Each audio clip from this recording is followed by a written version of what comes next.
So we're going to continue this thought of peace. I was telling Baker in between that I struggled with this one because I felt like there was so much I didn't want to cut in half, per se, but I felt like I had to get across what I wanted to get across. And so we're still talking about peace and cultivating an environment of peace. And we ended in Colossians chapter 3 and verse number 15. Colossians chapter 3 and verse number 15, where there, Paul would say, let the peace of God rule in your hearts. Now, this word rule carries the idea of an arbiter, or someone that has great influence or dictation over decisions. So, when we think about letting the peace of God rule our hearts, that means that the peace of God should have a say in our decisions. It should have a say in our behavior. And I would say it should have a say in our emotions as well. All three. Our decisions, our behavior, our emotions, and what we understand. So, let the peace of God rule in your hearts, and then we went over to which you were called in one body. So, one body. So, we have the individual and we have the collective. So, when we think about the kingdom of God, the kingdom is peace. We saw that in Romans chapter 14 and verse number 17. God wants our hearts to be peaceful, and He wants the body, the church, to be peaceful. He wants this setting that we're in to be one of peace. But what else do we learn about peace? Somebody get, for me, as a matter of fact, the Dietrich, can you get Romans chapter 8? Romans chapter 8 and verse number 6. We're going to go on a little excursion and learn about peace from the New Testament. For to be carnally minded is death, but to be spiritually minded is life and peace. So, it's going to start with us being spiritually minded. What did Paul say to the Corinthians? Really in the beginning, you're carnally minded. One person says, I'm of Paul, I'm of Apollos. We do the same thing today. Some people do the same thing today. Well, I'm with them. I'm with them. He said you're carnally minded. So, we don't want to be carnally minded. Us individually, us collectively. We cannot be carnally minded. We have to be spiritually minded. How do we go about being spiritually minded? We have to be in the Word. We have to be in the Word. All right? Let's look over at Galatians chapter 5. Galatians chapter 5 and verse number 22. Chase, can you get Galatians chapter 5 and verse number 22 when you get there? The fruit of the Spirit is love, joy, peace, long-suffering, kindness, goodness, faithfulness. So, peace, this is something that I didn't think about. I didn't think about this. Peace is a fruit of the Spirit. Peace is a character trait that we have to embody. It's not just something that comes and goes. Peace isn't just something that's, when you're out fishing, when everything are going great in your life. Peace should be a character trait that we should carry regardless of the situation, regardless of circumstance. Okay? Let's continue on. Somebody get, Baker, can you get James chapter 3? James chapter 3 and get verse number 18. Now the fruit of righteousness is sown in peace by those who make peace. The fruit of righteousness. Now what's the context of James chapter 3? Comparing the wisdom from above versus wisdom from below. The fruit of righteousness is sown in peace. The fruit of righteousness begins with peace. I want to make this point because we live in a very hypersensitive day and age. If you hurt someone's feelings, typically, their minds are cut off. They're shut off, they're shut down, they don't want to talk, they don't want to reason. That's just the day and age we live in. My encouragement, as best as we can, let's be peaceful. If we're going to have a disagreement, let's be peaceful. It's going to take peace for us to convey these things and for righteousness to come forth. Okay? So, finally, let's look over at 1 Peter chapter 3. 1 Peter chapter 3. I'll read this one. We're going to start in verse number 10.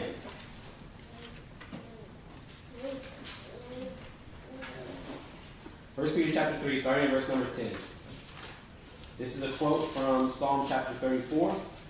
It says, "For he that will love life and see good days, let him refrain his tongue from evil, and his lips that they speak no guile. Let him eschew evil and do good. Let him seek peace and ensue it." All right? So, seek peace and ensue it. The idea of pursue. So, I'm sure that we all want to love life. I'm sure we all want to see good days. We're going to have to seek and pursue peace. We're going to have to look for it. So, with whom do we seek peace and ensue it? First off, we went over it in the AM with God. Romans chapter 5 and verse number 1. We seek peace with God. And of course, we do that through Jesus Christ. We have to have peace with God first. All right? Another one, we have to have peace with the brother. That's Romans chapter 14 and verse number 19. Matter of fact, Brother Billy, can you read Romans chapter 14 and verse number 19?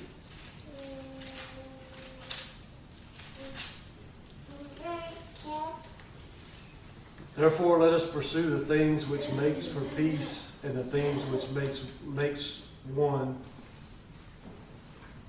may edify another. Pursue those things which make for peace. So with one another, when we're working together, when we're doing events, when we have things coming up, peacefulness. Peacefulness. Not contention, not fighting. Let's work together. Peaceful. All right? We also have to seek peace with all men. That's Hebrews chapter 12. Hebrews chapter 12. We have to seek peace with all men. And finally, I take it from Galatians chapter 5, we have to seek peace with ourselves. Seek peace with ourselves. So let's think about these 4 categories a little more in depth. When we think about peace with ourselves, we'll start from the bottom. When we think about peace with ourselves, what causes us to not have peace with ourselves? What causes us to have trouble sleeping at night? For some, it's guilt. For some, we carry a lot of guilt from the past actions, or really from the past. Of course, there's the understanding that if we are members of the church, and if we have asked God for forgiveness, that He has cast that action as far as the east from the west. But regardless, sometimes there's guilt. Sometimes there's the cares of this world. Especially today with a lot of people, economically speaking, it's difficult. It's difficult. There's children. I was talking to Daniel a couple weeks ago, talking about how this baby already has me thinking about things in the far future that I don't want to mess him up. I don't want to mess him up with nicotine. That's going to be like in, 13 years? 12 years? But I'm already thinking, man, I don't want to mess this kid up. I don't. But there's those things that are on our minds. And sometimes that keeps us up at night. And I know for others who have older kids or in that age, where sometimes those things, it's like, man, what did I do? It makes it where we don't have peace sometimes. Sometimes there's anxiety for the future. We don't know what's going to happen with ourselves, with our families, with our life plans. And that can sometimes take away our peace. But of course we understand that God has promised us provision for all those things. And He's promised us the avenue of prayer. He's promised us the avenue of brethren. That He's going to take care of us. I think about when the children of Israel had to gather manna. And God told them, only gather what you need. He was doing that to teach them to trust in Him. Can you imagine if we had to do that today? Hey, just get enough for today. That's tough. But God's teaching them He's going to provide for them. And those people that are anxious about tomorrow don't have the full trust in God. Of course, trust is built over time. Trust is built through experience. But we also got to get to that point. Where we can have peace, true peace, within ourselves. And so I put within ourselves also the category of our homes. Do we have peace in our homes? Do we have peace in our homes? I'm going to say this. If your husband has come home from a long day of work, meet him with peace. Meet him with peace. If your wife has been with the kids all day, meet them with peace. If your wife works, if anybody's working, if anybody's had a day, meet them with peace. They have enough fighting out in the world. They have enough fighting on the job. There's always that one coworker. Meet them with peace. If they can have peace anywhere, let it at least be their homes. Children. I think there's a couple. Don't constantly fight with your parents. Peace. Just wash the dishes. It's not that big of a deal. Just wash the dishes. Just take the trash out. It's trivial, but we want peace. We don't want fighting. We don't want bickering. We don't want people constantly at odds with one another. We want peace. Look over with me at Psalm 120. Psalm 120.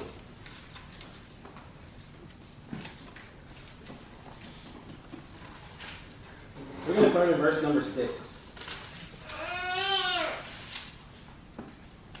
There reads, "My soul has long dwelt with him that hateth peace. I am for peace, but when I speak, they are for war." There are many times we can get in this position. Excuse me. Even when something needs to be addressed, even when there's a fault that needs to be brought forth to light, even when there's an argument that needs to be had, let it be for peace. Not for contention, not for war. Let it be for peace. Which means we can't be making these sly little passive-aggressive comments. We can't be doing that. We want peace. We don't want contention. We don't want people bickering at each other. We want peace with one another. Even whenever we have to have an argument. Even when we have to have a disagreement. The goal is for peace, for tranquility, and for stillness. So, what about the brethren? What about the brethren? Let's look over Ephesians chapter 4. Ephesians chapter 4, and I have a story behind this one. When I was living at the house with like 5 dudes when I just graduated high school, there was a disagreement in the house, and one of the guys basically was having a girl over at the house late into the night on the couch. And we had a guy there that was living with us on the couch, and he had to go to work in the morning. And so we were just basically like, look, can you just not have her over till 2 a.m.? He has to sleep on the couch so he can go to work in the morning. He didn't like that, so we had a house meeting. What I did, I can tell he was very, very upset. What I did was start off with a prayer, and I made him read Ephesians chapter 4, verses 1 through 3. And I made him explain it to me. Hey, what does this mean? With all lowliness and meekness, with long suffering, forbearing one another in love, endeavoring to keep the unity of the Spirit in the bond of peace. I told him, explain what this means to me. After he explained it, he chilled out. There are times whenever we get upset, whenever things cloud our judgment, and sometimes we forget that we're brethren, trying to work together. We want peace. We want to endeavor to keep the unity of the Spirit in the bond of peace. There is no point in us constantly fighting. Once again, can you imagine a life, and some of you probably live this, can you imagine a life where there's no peace within yourself? You go to work, there's no peace. You go home, there's no peace. And you go to church, and there's no peace. Just constantly fighting. And that leads to a life of really despair. We want peace. We want peace with one another. What does James chapter 4, verses 1 and following say? Talk about where the wars come from. You ask and don't receive. You don't get your way. There might be a situation where we're doing an event, where we're trying to work together, we're trying to make something happen, and I don't get my way. Well, I suggested we do this, they didn't do it. That's okay. We want peace. What's the bigger picture? We want peace, and we want to work together. And so if that means that I need to get over myself, I need to get over myself. It'll be okay. What about peace with all men? What about peace with all men? That passage was Hebrews chapter 12, verse number 14. All of peace with all men. Let me encourage us, don't be messy. On the job, don't be messy. Don't start no drama. If you don't know if it's true, don't repeat it. Well, I don't know if it's true, but don't say it. Don't repeat these. There's a lady, so I take real estate pictures. So I'm going houses with agents, and we get to talking. And this lady, they used to work at the same brokerage. And she didn't know that I was just at an appointment with the previous lady she was talking about. And she was like, did you hear that she left the brokerage? She left. And I was like, yeah, she told me that her husband moved and they're going out of town. And she's like, oh, yeah. She was trying to be messy. And I said, that's messy. And she's like, it's not as fun. Like, don't be like that. Don't try to start no stuff on the job. Of course, like I said, there's that one coworker that's always trying to be messy, trying to start some stuff. Don't be that person. We want to be peaceful. We want to be peaceful. Whenever we get into a disagreement, whenever things get high, tensions get high, be the one that's peaceful. Be the one that's calm, that's level-headed. The one that someone can go to and say, you know what, I know you're going to shoot me straight. I know you're not going to let these things cloud your judgment.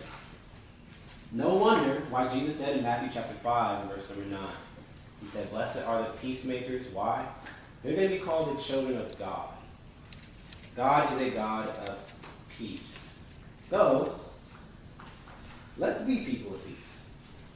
Let's be peaceful among one another. Let's be peaceful to even those out in the world. Let's be a place of peace that someone out in the world can see and come in and see, man, here I can just relax. I was talking to some people yesterday, and they were talking about how they had a program at their congregation for people that were going through rehab. She didn't get into specifics of what they were recovering from, but they were going through some sort of substance abuse or something.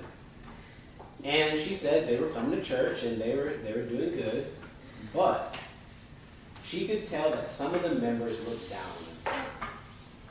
They didn't say it, they didn't really, think it per se, but she could tell they're looking down on them. Let's not be that. People that are dealing with those things have enough problems out in the world. We have enough problems out in the world. Let's have a space in which people that are trying to be more spiritual, we can relax. We can have peace. Where we don't have to say, man, if I go, then I'm going to have to X, Y, and Z. Because the kingdom is peace. And we should be beneficiaries of that. And the people around us should be as well. So, the lesson for today, really all day, let's create an environment of peace. Let's create an environment where we can be calm, where we can have stillness, where we can have tranquility, and we can share that with one another. And that can affect us individually and collectively. And I believe if we do that, we'll be reflecting God's character, and ultimately God will be pleased. But, like I said, with all these things we've been talking about, it starts with us individually. It starts with us individually. Let's be peaceful people. If you have any needs, come and say,